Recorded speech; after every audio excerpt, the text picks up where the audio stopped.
Yogesh welcome back to my channel డూహెచ్కే to be honest content. ఈ వీడియోలో మనం మిస్టర్ బచ్చన్ మూవీ రోస్ట్ చూడబోతున్నాం. Let's go into the video.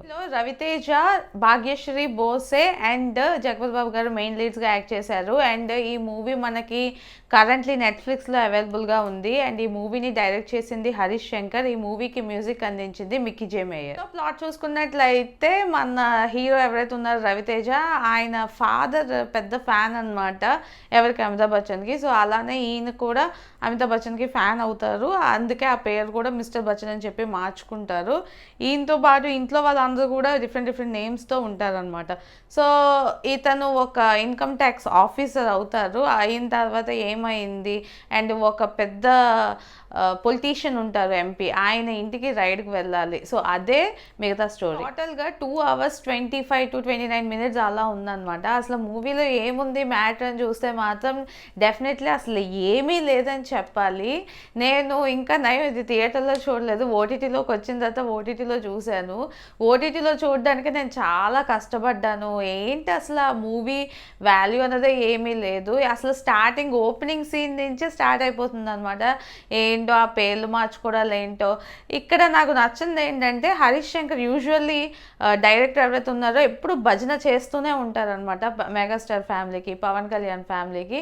ఇందులో ఏంటంటే ఈసారి అమితాబ్ బచ్చన్ కూడా స్టార్ట్ చేశారు. పోనీ అదైనా న్యాచురల్గా ఉందా, నీట్గా ఉందా అంటే సరే, అది కూడా ఏమీ నీట్గా లేదు.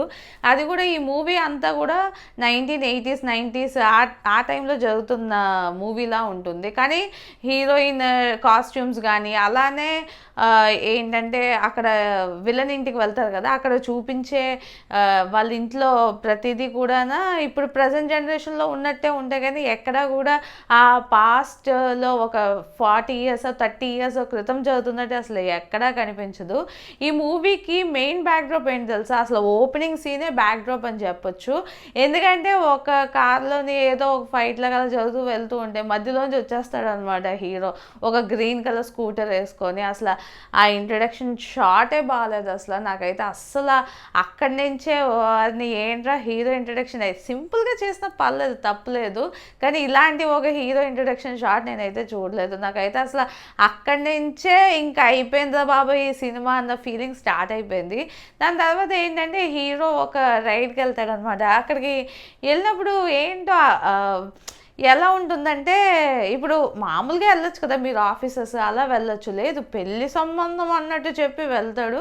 వెళ్ళి కట్నాలు, కానుకలు ఇవన్నీ మాట్లాడుతుంటారు. అదే పెద్ద క్రైము. పోన్లేండి మాట్లాడుకున్నారు అంటే అమ్మాయి ఎంత వెయిట్ ఉంటే అంత బంగారం ఇవ్వాలి అన్న కాన్సెప్ట్ స్టార్ట్ చేస్తారు అనమాట.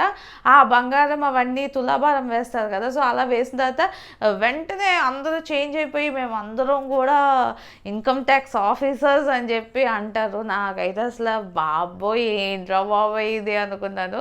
సరే అక్కడి నుంచి స్టార్ట్ అవుతుంది. అంటే ఇప్పుడు యూజువల్లీ ఇన్కమ్ ట్యాక్స్ ఆఫీసర్స్ అంటే ఏంటంటే ఫస్ట్ వాళ్ళు ఈ డబ్బు, ఈ నగలు ఇవన్నీ ఏమైనా ఉంటాయి అవన్నీ తీయాలి. ఐ మీన్ వాళ్ళ దగ్గర నుంచి తీసుకోవాలి. అందులో లెక్క చూడాలన్నమాట. అసలు యాక్చువల్లీ ఇది ట్యాక్స్ కట్టిందంతా, ట్యాక్స్ కట్టందంతా ఉంది అని, దాన్ని బట్టే అసలు ఈ మిగతావన్నీ ప్రొసీజర్ స్టార్ట్ అవుతాయి. మన బచ్చన్గా అలాంటి ఏమి ఉండవు. అలా వెళ్తాడు, ఇవన్నీ సీజ్ చేసేయండి అంటాడు అంతే.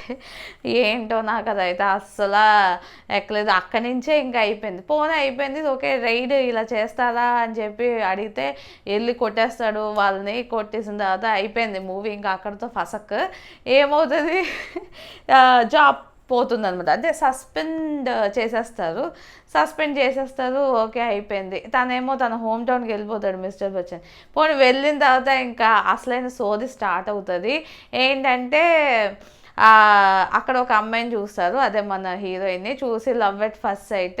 ఇంకా అంతే, ఆ అమ్మాయి వెంట తిరగడం, పాటలు పాడుకోవడం. వీళ్ళకి ఈ టేప్ రికార్డర్లో ఆ టైంలో సాంగ్స్ అవి పెట్టేవారు కదా, టేప్ ఉంటుంది, ఆ టేప్లో సాంగ్స్. సో ఈ సైడ్ ఏ సైడ్ బి అని చెప్పి ఉంటుంది. ఆ హీరోయిన్ ఎందుకు వస్తుందో తెలీదు.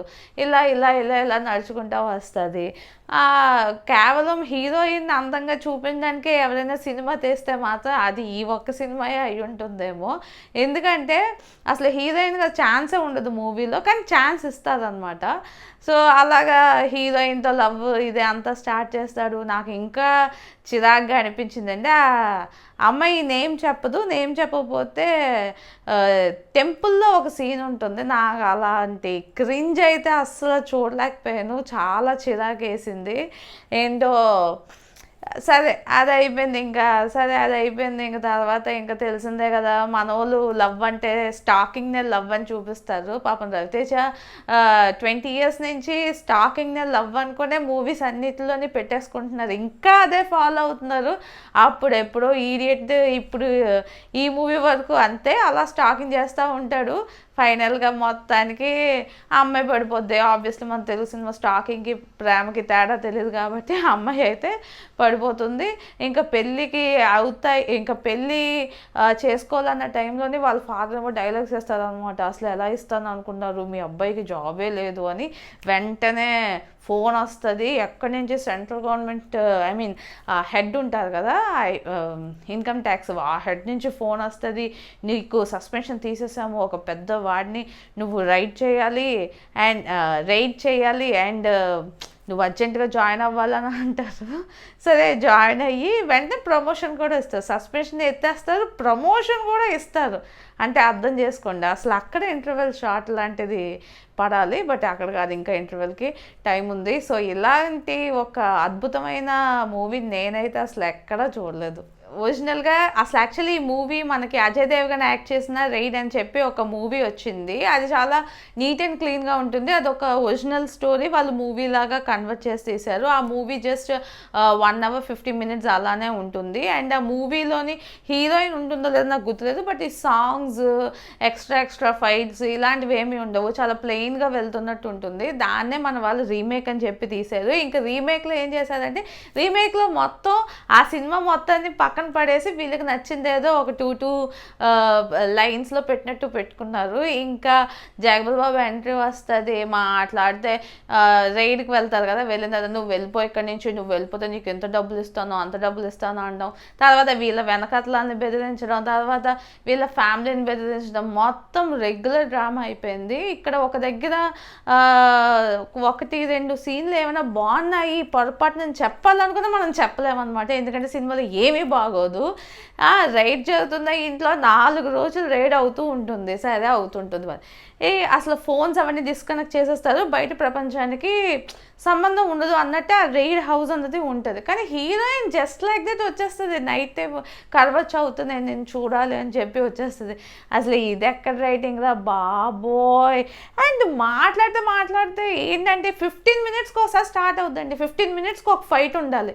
15 minutes ఆ ఫైట్ అయిపోయిందా, ఓకే సాంగ్, ఫైట్ సాంగ్ అలా 1 hour తినేసారు మూవీలోని. నాకైతే అసలు బాబు ఇదెక్కడ మూవీ అనిపించింది.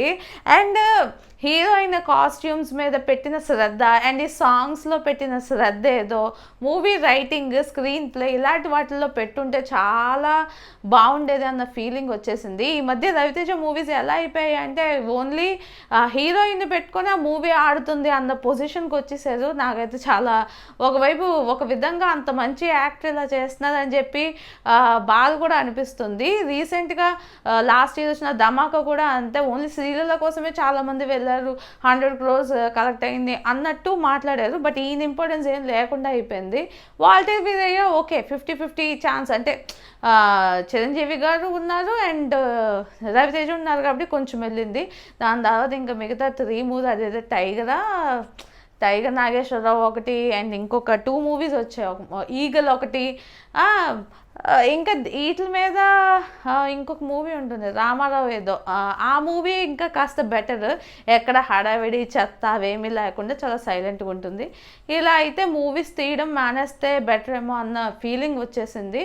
ఎందుకంటే హీరోయిన్ మీద ఫోకస్ చేయడం అండ్ హీరోయిన్ని దట్ ఏమంటారు స్టీరియో టైపింగ్ లాగా హీరోయిన్ అంటే ఇలా ఉండాలి, ఇవే చూపించాలి, ఇలాగే చూపించాలి, ఇదే చేయాలి. అసలు ఆ హీరోయిన్కి సెల్ఫ్ రెస్పెక్ట్ అనేది ఏముండదు, వాళ్ళకంటూ ఒక ఏముండదు, ఇంపార్టెన్స్ ఏముండదు. జస్ట్ లైక్ దట్ వాళ్ళు వస్తారు, టాయ్స్ లాగా ఇలా మ్యానిక్విన్స్ లాగా ఇలా ఉంటారు, వెళ్ళిపోతారు. ఇంకా మన వాళ్ళు ఎప్పుడు ఈ టైప్ ఆఫ్ సినిమా ఆపుతారా అన్నది నాకైతే ఐడియానే లేదు. ఈ మూవీకి ఫస్ట్ వర్స్ట్ థింగ్ ఏంటంటే నేను డైరెక్షన్ అండ్ డైరెక్టర్ అని చెప్తాను. ఎందుకంటే హరీష్ శంకర్ తీసుకునే ప్రతి మూవీ ఏదైతే మంచి మూవీ ఉంటుందో ఆ మూవీ తీసుకొని దాన్ని చెత్త చేసి పడేయడంలోనే ఫస్ట్ ఉంటారు. ఆయన తీసిన ఫస్ట్ మూవీ షాక్ ఒకటే నాకు పర్లేదు అనిపిస్తుంది. అందులో కూడా తెలుసు మనకి జ్యోతిక అండ్ రవితేజ గారు యాక్ట్ చేశారు. దాని తర్వాత రవితేజ గారి కాంబోలో మిరపకాయ ఒకటి వచ్చింది, అది కూడా పర్వాలేదు, అంటే ఒకసారి చూడొచ్చు, కొంచెం నీట్ అండ్ క్లీన్గానే ఉంటుంది అనుకున్నాను నేను. దాని తర్వాత ఈయన మిగతావన్నీ రీమేక్సే మోస్ట్ ఆఫ్ ద టైమ్స్. అలా రీమేక్ చేసిన మూవీస్లో గబ్బర్ సింగ్, ఓకే గబ్బర్ సింగ్ దబాంగ్ రీమేక్, అది కొంచెం ఏదో పర్లేదు బాగానే వెళ్ళింది. దాని తర్వాత డీజే తీశారు. డీజే అయితే హీరోయిన్ ఇంట్రొడక్షన్ షార్ట్స్లోనే ఇంకా చాలా థియేటర్స్లోని, నేను యాక్చువల్లీ చెన్నైలో చూశాను ఆ మూవీ. సో ఆ చెన్నైలో చూసినప్పుడు అక్కడ ఫుల్ బ్లర్ అంత బాగా తీస్తారు అనమాట. హీరోయిన్ని అంత నీట్గా చూపిస్తారు, అంత అందంగా క్యూట్గా అనమాట. సో ఆ క్యూట్నెస్ మనం భరించలేము. అచ్చా అయిపోయింది, అది అయిపోయింది, డీజే అయిపోయింది. దాని తర్వాత ఈ మధ్య రీసెంట్లీ వాల్మీకి అని మూవీ వచ్చింది, అది జగతండ అని చెప్పి ఒక రేంజ్ ఉన్న మూవీ తమిళ్లో. అసలు ఆ మూవీలో కాన్సెప్టే పర్ఫెక్ట్ కాన్సెప్ట్ అండ్ తీయడం అదంతా చాలా బాగా చేసేది. అండ్ యాక్టర్స్ యాక్టింగ్ అది కూడా అద్భుతంగా ఉంటుంది. మన వాళ్ళు ఏం చేశారంటే, ఈ హరీష్ శంకర్ ఏం చేశారంటే పూజ హెగ్డేని తీసుకురావడం, వాళ్ళకి మళ్ళీ సెపరేట్ సాంగ్, అస్సలు ఆ మూవీలో ఉన్న ఫ్రెష్నెస్ అన్నది మొత్తానికి స్పాయిల్ చేసేది. ఎక్కడ పడితే అక్కడ పాటలు పెట్టేసుకోవడమే, ఎక్కడ పడితే అక్కడ ఫైట్లు అన్నెసరీగా. అసలు ఇక్కడ వాల్మీకి మూవీ చాలా చండాలంగా చేశారు టు బీ ఫ్రాంక్. ఎందుకంటే ఆ మెయిన్ ఏదైతే మూవీ ఉంటుందో జిగతండ చాలా బాగుంటుంది. సో అది ఆ మూవీ కూడా అలాగే చెత్త చేశారు. అండ్ ఇప్పుడు రైడ్, ఈ రైడ్ ఏంటంటే అది ఒక ఒరిజినల్ స్టోరీ, అజయ్ దేవగన్ చాలా బాగా చేశారు. అండ్ అంటే మనలా కమర్షియల్ సినిమాలా కాకుండా చాలా నార్మల్గా ఉండే సినిమా, అండ్ అది బాగుంటుంది కూడా, అంటే పర్లేదు. కానీ ఆ మూవీని తీసుకొచ్చి మేము ఏదో చేసేస్తాము పీకేస్తామని చెప్పి మీరు ఏమీ చెయ్యలేదు. ఆ మూవీ కాన్సెప్ట్ కూడా పెట్టుకోలేదు. అసలు రీమేక్ అనవసరం, అది మీదంటూ ఒక నార్మల్ మూవీ చేసుకోండి, నార్మల్ మూవీ అని పెట్టుకోండి, అదే బెటర్. ఎప్పుడైతే మీరు హీరోయిన్ని ఎలా చూపించాలన్న కాన్సన్ట్రేషన్ బయటకు పడేసి, కాదు మనం కాన్సెప్ట్ చూపించాలి, ఒక మూవీ మంచి మూవీ తీయాలి అని అనుకున్నప్పుడు మాత్రమే ఆ మూవీ సక్సెస్ అవుతుంది. హీరోయిన్ ఓరియంటెడ్ మూవీస్ అవి వేరే ఉంటాయి. అండ్ హీరోయిన్ ఓరియంటెడ్ మూవీస్ చేసినా సరే మీరు చూపించేలాగా హీరోయిన్ అసలు ఎవరూ చూపించలేరు, అంత ఏదో ఒక షో పీస్ లాగా. సో నాకు ఈ show piece type of characters, heroines characters అస్సలు నచ్చవు. సో అందుకే నాకు ఈ మూవీలో తన క్యారెక్టర్ ఏముంది, యాక్టింగ్ స్కోప్ లేదు, ఏమీ లేదు. తనని తీసుకున్న ఏకైక కారణం ఏంటంటే నాకు కొన్ని యాంగిల్స్లో చూస్తే రష్మిక లాగా, కొన్ని యాంగిల్స్లో చూస్తే కీర్తి సురేష్ లాగా, వాయిస్ కూడా ఏదో కీర్తి సురేష్కి డబ్బింగ్ ఇచ్చిన వాయిస్ లాగా ఉంది. సో టోటలీ నాకు వాళ్ళే గుర్తొచ్చారు. ఓకే వెల్ అండ్ గుడ్, తను అయితే బాగున్నారు and everything is fine. But Harish Shankar ఇలాంటి మూవీస్ కానీ మళ్ళీ చేస్తే మాత్రం అసలు వేస్ట్. మీరు మానేయండి, మీకు భజన చేసుకోవడం ఒకటే వచ్చు, అయితే చిరంజీవి గారి భజన, లేకపోతే పవన్ కళ్యాణ్ గారి భజన, ఆ ఫ్యామిలీ భజన, లేదా వేరే ఫ్యామిలీ పెద్ద ఫ్యామిలీస్ భజన మాత్రమే వస్తే ఆ భజన మాత్రమే చేసుకోండి. జనాల టైంను మాత్రం అస్సలు వేస్ట్ చేయకండి అని నేను పర్సనల్గా రిక్వెస్ట్ చేయాలనుకుంటున్నాను. మూవీలో అలానే స్టార్టింగ్ ఒక ఫైట్ అవుతూ ఉంటుంది, రవితేజ ఓపెనింగ్ సీన్ అని చెప్పాను కదా, అందులోని ఒక డైలాగ్ ఒకడు ఉంటాడు, అతనేమో రవితేజ ఫైట్ చూసి అబ్బా ఏమున్నాడు, నేనే అమ్మాయిని అయితే నేనే అసలు ఏంటి పెళ్లి చేసుకునేదాన్ని అని చెప్పి అందం. ఆ సీన్ ఒక క్రింజ్. హీరోయిన్ ఏమో హీరోని మిస్ అవుతుందని చెప్పి తన ఫ్రెండ్ని పిలిపించి నువ్వు సిగరెట్ కాల్చు, నువ్వు సిగరెట్, ఆ స్మెల్ చూస్తే నాకు హీరోతో ఉన్న ఫీలింగ్ వస్తుంది అని. అదే ఏంటి అది అసలు డైలాగ్స్ ఏంటి, అదేంటో నాకు అర్థం కాదు. అండ్ హీరో ఇక్కడ నేను ఎందుకు ఉమెన్ అని చెప్పి అన్నిసార్లు అంటున్నానంటే, హీరోయిన్ అలాగే చూపిస్తారు, సరే అయిపోయింది. దాని తర్వాత రైడ్కి వెళ్తారు కదా వీళ్ళు ఇంటికి, జగపతి బాబు ఇంటికి, అక్కడ ఒక ఆవిడ కూడా అలాగే ఇంకా ఏదో రవితేజ మీద పడిపోతున్నట్టు చూపిస్తారు. అలాంటి సీన్స్ అవన్నీ ఎందుకు, ఏదో చాలా హ్యూమిలేటింగ్గా అనిపించింది నాకు. అంటే మీకు అది తప్పించి ఇంకేమి కనిపించదా మూవీలో అన్న అన్న ఫీలింగ్ అయితే నాకు వచ్చింది. సో అందుకే నాకు పెద్దగా నచ్చలేదు. ఫైనల్లీ ఈ మూవీ నాకు ఎలా అనిపించింది అంటే, ఈ మూవీ పక్కా వేస్ట్ ఆఫ్ టైమ్. మన టైంని మనం వేస్ట్ చేసుకున్నట్టే. 2 hours 30 minutes కంటెంట్ అయితే అసలు ఏమీ లేదు. ఒక 1 hour మనకి ఫైట్స్ అండ్ డ్యాన్స్లు, సాంగ్లు, ఇంకొక 30 minutes క్రింజ్, ఇలాగే అయిపోతుంది. అసలు మూవీలో మినిమం ఒక 5 minutes అయినా బేరబుల్. ఓకే, ఈ 5 minutes బాగుంది అని చూడడానికి కూడా నాకైతే ఎక్కడ ఏ పాయింట్ కనిపించలేదు. సో మీరు చూడాలి అనుకుంటే అయినా సరే మేము చూస్తామంటే మీ ఇష్టం. 2.5 hours మీ లైఫ్లో వేస్ట్ చేసుకోవాలనుకుంటే చూడండి. అండ్ ఇది మనకి కరెంట్లీ నెట్ఫ్లిక్స్లో అవైలబుల్గా ఉంది. అండ్ చూసి మీకు ఎలా అనిపించింది, అండ్ నేను చెప్పిన పాయింట్స్లో ఏమైనా తప్పు ఉందా, అండ్ నేను రైట్ చెప్పాను అన్నది మీరే అంటే మీకు తెలుస్తుంది కదా. సో రైటా రాంగా అన్నది నాకు కమెంట్స్లో చెప్పండి. మీకు నచ్చినట్టయితే లైక్ చేయండి, మీ ఫ్రెండ్స్ అండ్ ఫ్యామిలీతో షేర్ చేయండి. ఇలాంటి మంచి మంచి వీడియోస్ మళ్ళీ చూడాలనుకుంటే నా ఛానల్కి సబ్స్క్రైబ్ చేసుకోండి. This is Yogasri signing off, to be honest content.